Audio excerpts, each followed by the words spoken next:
Bueno, en esta ocasión vamos a hablar un poco de patología inflamatoria del hígado y de las vías biliares intrahepáticas, de las patologías más relevantes. Bueno, recordemos que, ¿qué es ictericia? Ictericia es la coloración amarillenta por pigmento biliar de piel y mucosas. En cambio, colestasis es la pigmentación que adquiere el hígado por un trastorno en la formación y transporte de la bilis. Su metabolismo se ve afectado y aumenta la cantidad de bilis en los hepatocitos, dilata los canalículos biliares, puede desarrollar también apoptosis en algunos hepatocitos y depositarse en algunos macrófagos como las células de Kupffer. Bueno, también en el espacio portal pueden aumentar algunos canalículos, puede haber cierta forma de hiperplasia.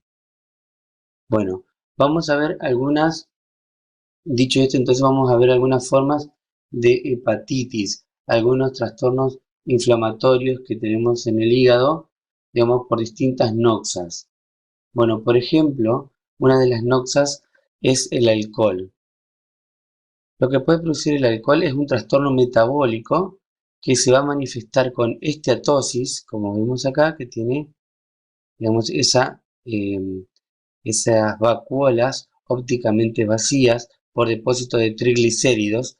¿Por qué? Porque el hígado está teniendo un entorpecimiento metabólico, culpa del alcohol, lo cual hace que no pueda metabolizar con suficiente agilidad los triglicéridos. Entonces se depositan.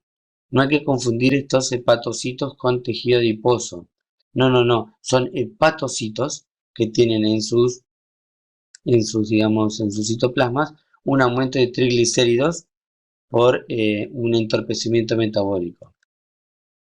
Bien, la estatosis hepática también se puede ver, digamos, como lo que se conoce como hígado graso. Tiene una coloración un poco más clara y es aceitoso y al tacto. También se pueden ver ciertas zonas como que fueran menos densas en la tomografía. Puede ser microvesicular con la formación de pequeñas microvesículas que arrancan predominantemente alrededor del núcleo, o macrovesicular, como veíamos recién, y esta foto también, donde se ven ya las vacuolas que son más grandes y desplazan al núcleo. Entonces, en la hepatitis alcohólica, una de las características entonces es la esteatosis. La esteatosis es común también a otra forma de sufrimiento, digamos, del hígado, como por ejemplo en la hepatitis alcohólica. Bien, además, en la hepatitis alcohólica tenemos otra forma de entorpecimiento metabólico que genera un depósito de un material hialino que se llaman cuerpos de Mallory. Estos cuerpos de Mallory son característicos de la hepatitis alcohólica. Además, puede haber algún aumento del pigmento férrico, o sea, del hierro. Puede haber también algunas formas, digamos, de pigmento biliar aumentado, es decir, que puede aparecer digamos, algunas formas de estos trastornos metabólicos que tienen que ver con la esteatosis por acumulación de triglicéridos, los cuerpos de Mallory por entorpecimiento del metabolismo proteico y también depósitos digamos, de hierro por afectación del metabolismo del hierro y del metabolismo biliar. Además, hay una característica, digamos, de la hepatitis alcohólica es que tiene neutrófilos formando parte del infiltrado inflamatorio, como vemos acá. Es una característica de la hepatitis aguda alcohólica. Entonces, esa hepatitis aguda alcohólica va a tener un infiltrado inflamatorio constituido por neutrófilos dispersos, además de las formas de estas patentes de daño metabólico, es decir, estatosis, cuerpos de Mallory, pigmento biliar, pigmento férrico. Bueno, además de otras hepatitis tóxicas digamos, además del alcohol, que el alcohol es la causa, digamos, de hepatitis tóxica eh, eh, crónica más frecuente, el alcohol. Y la causa de hepatitis aguda medicamentosa más frecuente es la intoxicación por paracetamol. Eh, el paracetamol, no directamente la molécula de paracetamol, digamos, antitérmico tan de amplio uso, eh, que puede causar un daño hepático importante que es dosis dependiente. ¿Eh?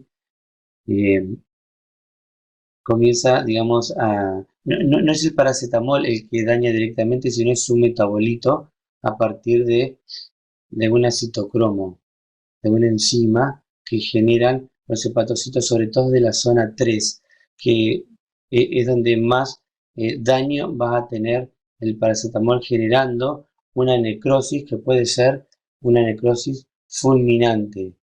¿Eh? Puede, eh, puede generar, digamos, la necesidad de hacer un trasplante. Bueno, el paracetamol entonces es la causa de hepatitis aguda medicamentosa más frecuente, es decir, tóxica. Y la hepatitis crónica tóxica más frecuente entonces es el alcohol. Una cosa importante también a recordar del paracetamol es que puede interaccionar con con otras drogas y hay que tener cierto cuidado porque puede potenciar eh, el efecto del paracetamol, sobre todo cuando se le añade alcohol. Eh, Esta intoxicación por paracetamol, digamos, es relativamente frecuente como una elección de forma de suicidio. ¿Eh? La intoxicación con paracetamol, sumado además a la ingesta de alcohol, lo cual potencia el daño tóxico. Es dosis dependiente, es decir, esto ocurre a dosis altas. Por eso tiene que ver con cierta conducta suicida en las intoxicaciones más frecuentes por paracetamol.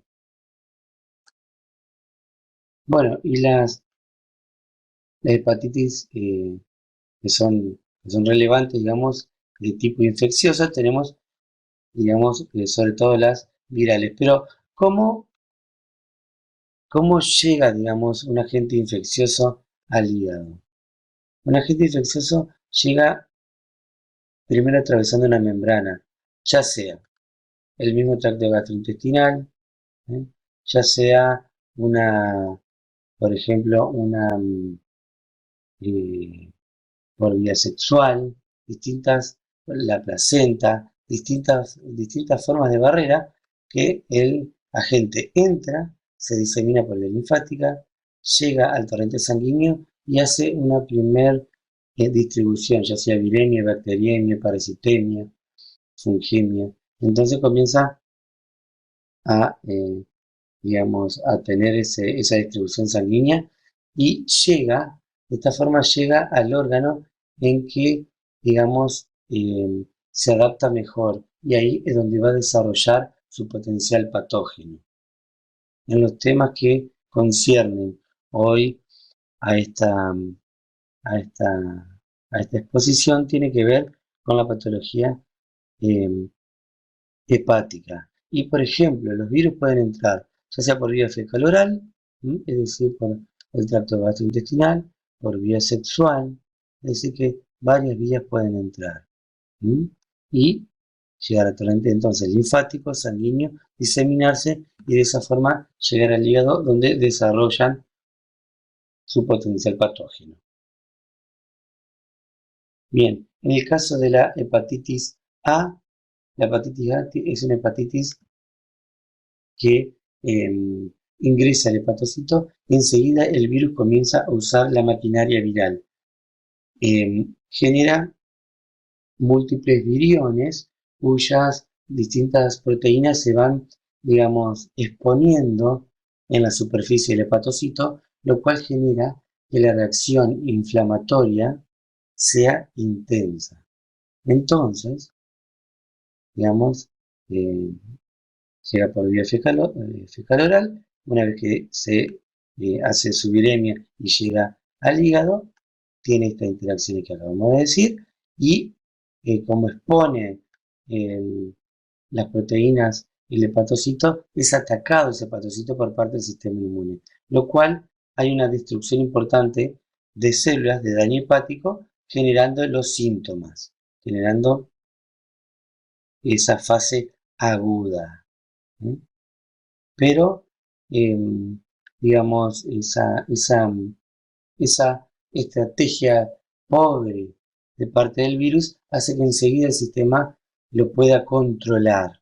Entonces, la hepatitis A se tiene una vez en la vida y genera un anticuerpo anti-hepatitis A de inmunoglobulina G que queda de por vida.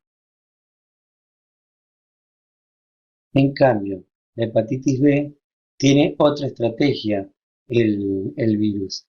Y la estrategia es que a veces logra burlar el sistema inmune y de esa manera no puede, no puede sacarse de encima el virus generando situaciones crónicas. Entonces, ¿qué puede pasar con hepatitis B? Puede ser que sea subclínica o cursar con una hepatitis aguda parecido a una hepatitis A.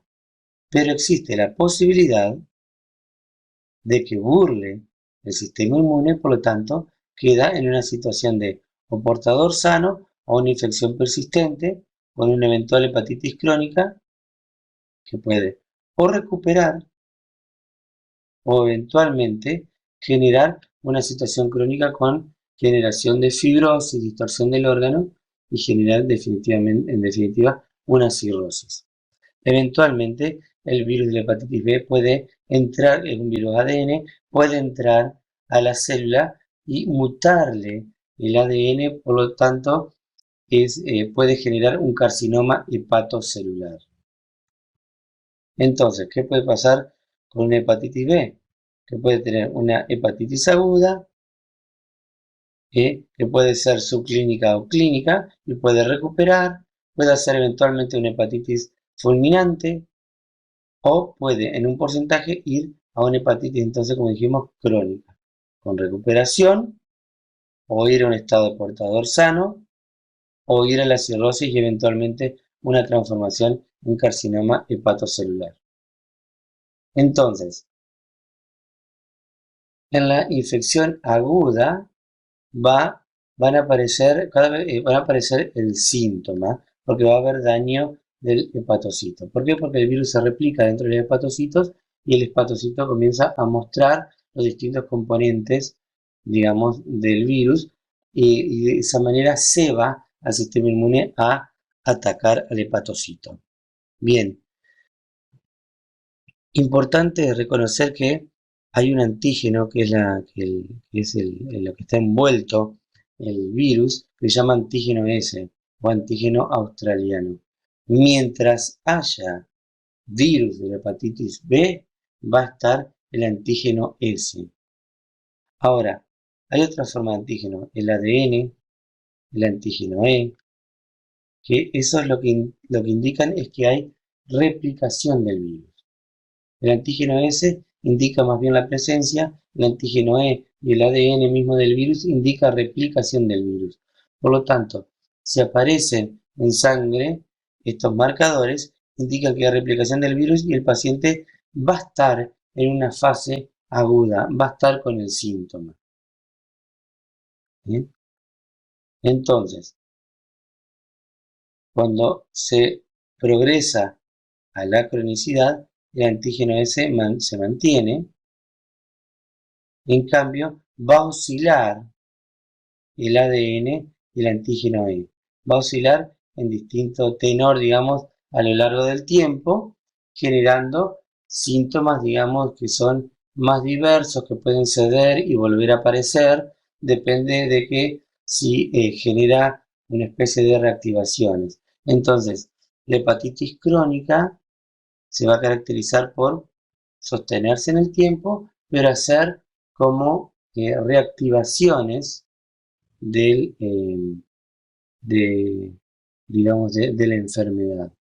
Entonces se va a extender en el tiempo, pero oscilando en cuanto a la magnitud de la afectación del hígado. Esto con el tiempo va a generar, ¿no es cierto?, una reacción inflamatoria que con el tiempo va a depositar fibrosis. Y es por eso que la cirrosis es un potencial peligro en las personas que cursan una hepatitis crónica por virus B.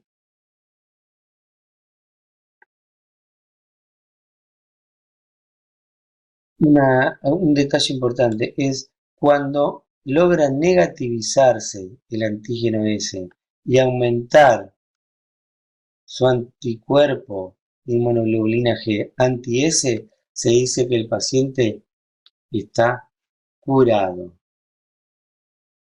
Entonces, cuando negativiza el antígeno S y, digamos, y aparece el anticuerpo inmunoglobulina G anti-S, se puede decir que el paciente está curándose y está adquiriendo la inmunidad. De hecho, la vacuna, lo que pretende la vacuna de la hepatitis B es generar inmunoglobulina G anti-S y de esa manera nos protege. Bien, la reacción inflamatoria que acompaña a los virus es de tipo mononuclear, pero recordemos, es decir, con linfocitos y plasmocitos, pero recordemos que además está el efecto citopático citoproliferativo de los virus. En este caso, el efecto citopático del virus de la hepatitis B es ese aspecto que se llama de vidrio esmerilado, como esos vidrios de las ventanas de los baños que son semitransparentes. Acá se ve también ese efecto en vidrio esmerilado y con algunas técnicas especiales, como con inmunomarcación, se puede ver que el antígeno S está presente en algunos hepatocitos, indicando la presencia de las partículas víricas. Acá vemos más efecto que tiene que ver con ese vidrio esmerilado. Vemos acá algunas células inflamatorias dispersas. En cambio, la hepatitis C, el virus adquiere, digamos, una capacidad también parecida a la hepatitis B en cuanto a lograr burlar al sistema inmune. De esta forma, logra sostenerse en el tiempo y es una posibilidad más concreta todavía de ir hacia la cronicidad, una hepatitis que sea por el virus de la hepatitis C. Entonces, también puede tener una hepatitis aguda con resolución, ¿sí?, o ir a la cronicidad y cada tanto hacer algunos síntomas. Entonces, en la hepatitis C puede ir a la resolución, pero fíjense que un mayor porcentaje, el 85%, va hacia la hepatitis crónica. ¿Por qué? Porque el virus ha logrado desarrollar eso, digamos, como burlar el sistema inmune. Entonces, digamos, para que quede cierto razonamiento, el virus de la hepatitis A es muy, digamos, se vende solo al sistema inmune, entonces el virus de la hepatitis A reacciona fuerte, el sistema inmune reacciona fuerte contra la presencia de partículas virales en el hepatocito. En cambio, en la hepatitis B y C, digamos, existe la posibilidad de la cronicidad porque el virus logra vulnerar al sistema inmune y perpetuarse en el tiempo.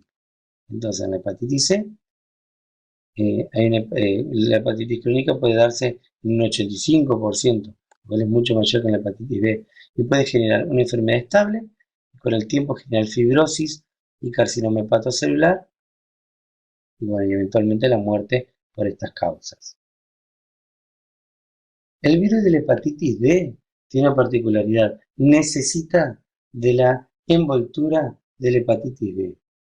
Por lo tanto, necesita convivir con el virus de la hepatitis B. Bien, ¿y qué puede pasar?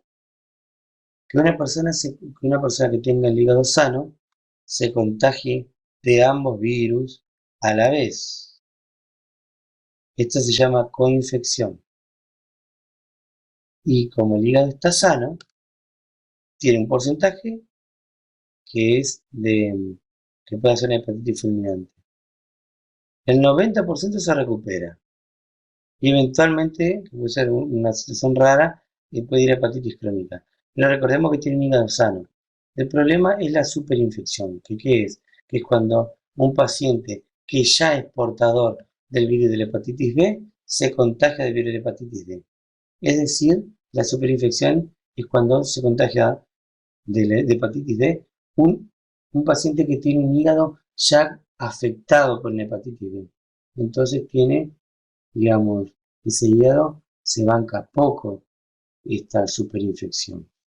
Y fíjense los números, tienen un mayor porcentaje de hepatitis fulminante, un mayor porcentaje de enfermedad aguda grave y un alto porcentaje va a la hepatitis crónica con cirrosis. Bien, entonces vimos que la hepatitis A, B, C y D tienen formas agudas, como la hepatitis A, y formas agudas y crónicas, como la hepatitis B y la C. ¿Qué es lo que caracteriza, en definitiva, a una hepatitis aguda, más allá de los virus que le estén afectando a ese hígado? En la hepatitis aguda, lo que vamos a ver es que el infiltrado inflamatorio ataca al hepatocito, sale del espacio porta y lo ataca. Entonces, ataca el lobulillo, genera una hepatitis bien lobulillar o lo que se llama una hepatitis de interfase, es decir, que el infiltrado inflamatorio que se ubica en el espacio porta sale del espacio porta y ataca al hepatocito. ¿Mm? Esa situación, esa patente morfológica nos indica que hay actividad del virus en los hepatocitos, por lo tanto, sale el infiltrado inflamatorio a atacar el hepatocito que tiene virus. Cuando un paciente está en estado de portador, como la hepatitis B, en el estado de portador, solamente el infiltrado está en el espacio porta. Por ejemplo, en el caso de una hepatitis B, en estado de portador, va a tener el antígeno S, va a estar presente, pero van a estar negativos los otros marcadores que tienen que ver con replicación viral. Entonces, como está el antígeno S, el cuerpo sabe que algo pasa, entonces está en guardia. Y es lo que se conoce como, digamos, ese estado de portador, que es el infiltrado inflamatorio en el espacio porta. Ahora, si comienza la replicación viral, sale del espacio porta y comienza a atacar los hepatocitos, generando apoptosis, degeneración de las células, sufrimiento del hepatocito y, y apoptosis, por ejemplo. Entonces ahí tenemos una fase aguda, el paciente va a ser el síntoma. Este trastorno agudo que se ocurre de manera periódica, repetitiva, va a generar con el tiempo que se vaya desarrollando fibrosis en puente, y va a comenzar a generar compartimientos, digamos, del parénquima. Entonces, tenemos un tracto fibroso que va a ir de la vena porta al espacio porta, generando, o del espacio porta a otro espacio porta, entonces generando compartimentos que comienzan a tabicar ese hígado, generando con el tiempo una eventual cirrosis.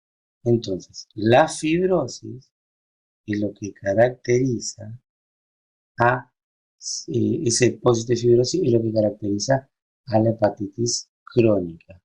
Recordemos que como cualquier inflamación crónica, que se da en los mecanismos celulares inflamatorios y vasculares, acompañados de mecanismos reparativos con fibrosis. Entonces acá vemos lo mismo, ¿no es cierto? Entonces, recordemos, en el espacio porta va a estar el infiltrado inflamatorio en un estado, por ejemplo, de portador. Y esa hepatitis de interfase indica que hay cierto ataque del sistema inmune al parénquima, al hepatocito, por tener los virus dentro, generándole cambios degenerativos como esteatosis, apoptosis, degeneración balonizante, colestasis. Acá vemos, por ejemplo, tengo un parénquima hepático y está lleno de linfocitos dispersos. Eso quiere decir que hay una alteración de la arquitectura lobulillar, fíjense, por ese infiltrado inflamatorio denso. Esto está en plena fase aguda. Este paciente está haciendo el síntoma. ¿Y por qué hay este ataque? Porque hay este ataque de los linfocitos al parénquima hepático, porque los hepatocitos están expresando partículas de los viriones. Es decir, hay replicación viral. Está en una fase aguda de la enfermedad. Por lo tanto, se van a elevar los marcadores virales, se van a elevar las transaminasas por destrucción del hepatocito. En cambio, en la hepatitis crónica, como dijimos hoy, ya van a estar los puentes fibrosos por esos mecanismos reparativos que se van sucediendo tras la repetición de distintos de estos procesos periódicos de reactivación que con el tiempo instalan fibrosis. Entonces acá vemos un espacio porta que tiene un infiltrado inflamatorio linfocitario. El resto del parénquima no pareciera estar tan activo. Es decir, que este, por ejemplo, en un estado de portador de una hepatitis B se vería de esta forma. ¿Por qué? Porque evidentemente el sistema inmune se da cuenta que el antígeno S está presente, entonces hay cierta forma de reacción. Pero como no hay una replicación viral franca, no sale del espacio porta. Acá vemos también, entonces, el espacio porta y el infiltrado inflamatorio bien denso, ocupando todos los rincones de este espacio porta. En cambio acá, ya comienza a estar un tanto irregular ese espacio porta y el infiltrado inflamatorio, esos linfocitos comienzan a inmiscuirse entre los hepatocitos. Esto es porque es una hepatitis C, pero que está teniendo cierta reactivación aguda. Entonces comienza a meterse ese infiltrado inflamatorio entre los hepatocitos. Es lo que se reconoce entonces como hepatitis de interfase. Y es lo que va a generar el daño al hepatocito. Acá vemos un hepatocito con apoptosis y el ataque de los linfocitos alrededor. Acá vemos otro hepatocito con apoptosis. Fíjense, el infiltrado inflamatorio linfocitario disperso entre los hepatocitos. Es decir, que el sistema inmune está atacando a los hepatocitos porque están evidentemente replicando virus. Acá vemos una fase aguda bien evidente, una hepatitis aguda bien evidente, en donde los linfocitos se están atacando, se están metiendo entre los hepatocitos que ya tienen cierta forma, cierto efecto citopático con palinización y aclaramiento y ese aspecto de virus esmerilado. Entonces, la hepatitis A va a tener una fase aguda y va a resolver. La hepatitis B, C y la forma de coexistencia entre la B y la D puede generar una burla al sistema inmune y un porcentaje de ellas perpetuarse a la cronicidad. Entonces, en lo agudo vamos a tener un ataque por parte del sistema inmune al parénquima hepático con esa hepatitis de interfase. En cambio, en la cronicidad, la repetición de estos procesos va a depositar fibrosis. Y si deposita fibrosis, va a haber distorsión del parénquima. Se va a compartimentalizar y de esa manera va a generar una eventual cirrosis.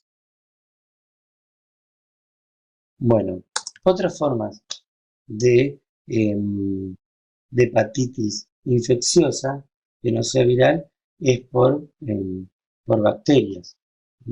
Generalmente va a ser, como ya vamos a ver algunas imágenes, por una colangitis ascendente. Generalmente van a ser bacterias del tracto gastrointestinal que ascienden por la vía biliar extrahepática y se meten a la vía biliar intrahepática generando una reacción inflamatoria intensa, que esto se ve aumentado por la posibilidad de algunos cálculos biliares, por ejemplo.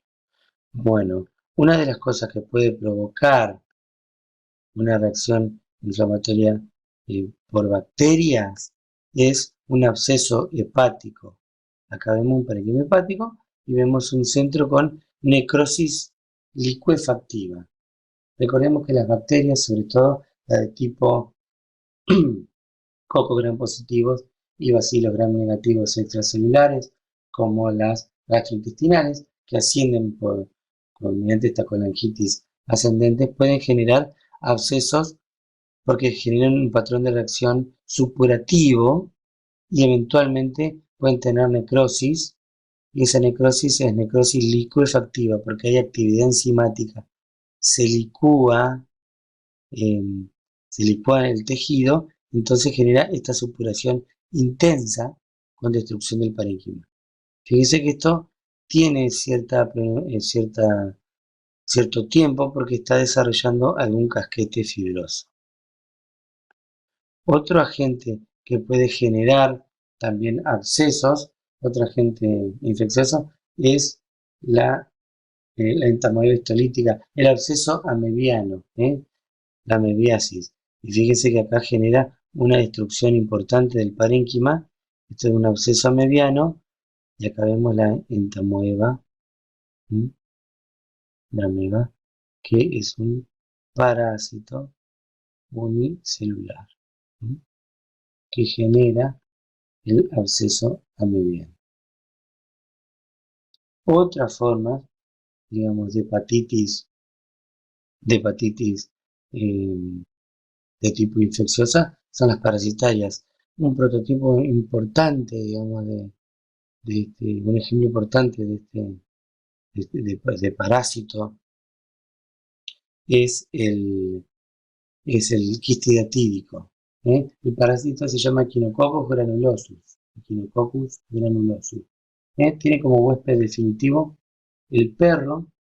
El perro desarrolla las formas sexuales macho y hembra, ponen huevos en el intestino del perro, ponen huevos y, digamos, el hecho de no lavar la verdura, no acariciar el perro y no limpiarse las manos y esas cosas, esas que tienen que ver con la higiene, digamos, nosotros ingerimos los huevos del Echinococcus granulosus. El humano es un huésped accidental, por lo tanto, genera formas aberrantes del parásito. Nosotros no somos huéspedes definitivos, somos huéspedes accidentales. Entonces, lo que pasa es que el huevo llega al estómago, llega al duodeno, eclosiona ahí y ese huevo es, digamos, se absorbe y por vía portal llega al hígado. En el hígado genera, digamos, esta forma aberrante quística. El parásito tiene una estrategia que es pasar desapercibido al sistema inmune. Por lo tanto, genera una situación de tolerancia entre el huésped y el agente infeccioso. Entonces genera una reacción inflamatoria crónica, con un casquete fibroso por fuera, la capa más externa, y dos capas internas que se llama cuticular y germinal, que sí son propiamente del parásito. Entonces el parásito tiene, acá lo que vemos, la capa germinativa, y esa capa germinativa tiene estas formas de excólex, que son digamos, la capa más interna que tiene el quiste hidatídico. Eventualmente, si pasa la circulación hepática, el quiste hidatídico también puede ir a parar a pulmón, puede llegar entonces al lado izquierdo del corazón y desparramarse por varios lados, hueso y otras partes. Pero bueno, esta es una forma de afectación del hígado por parte de parásitos. En el caso del quiste hidatídico, la ubicación más frecuente en el humano es el hígado. Bien, otras formas de hepatitis es la autoinmune. Bueno, hay distintos tipos, hay dos tipos. Un tipo 1 que se da más en mujeres de edad media, y una tipo 2 que se da más en niños y adolescentes. Tiene un desenlace que puede ser agudo y rápido o eventualmente lento y crónico. Tiene como característica el infiltrado inflamatorio es rico en plasmocitos. El infiltrado inflamatorio es rico en plasmocitos. Bien, esto es lo que decíamos hoy de la colangitis aguda. Acá lo que estamos viendo es una de la ampolla de Vater saliendo pus. Pero recordemos el concepto de colangitis que tiene que ver con esa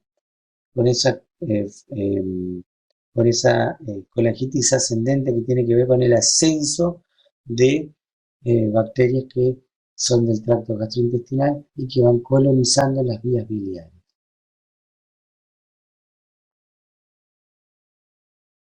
Hay una forma particular de colangitis que es la colangitis esclerosante, que tiene un fondo autoinmune.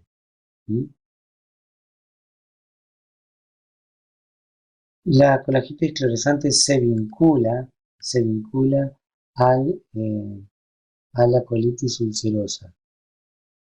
El 4% de los pacientes con colitis ulcerosa va a generar colangitis esclerosante. No obstante, si hacemos el razonamiento al revés, vemos que el 70% de los pacientes que tienen colangitis esclerosante tienen además colitis ulcerosa. Bueno, se caracteriza por una reacción inflamatoria con linfocitos que por reacción cruzada atacan algunos conductos biliares, generándole una situación de cronicidad con fibrosis en forma de catáfila de cebolla. Por eso que tiene esta forma circular alrededor. Bien, esta colangitis afecta tanto al intrahepático como al extrahepático, generando una forma arrozariada de la vía biliar, porque alterna algunos sectores con mayor fibrosis que otros. Entonces, algunos sectores quedan dilatados y otros quedan más esclerosados. Bueno, muchas gracias.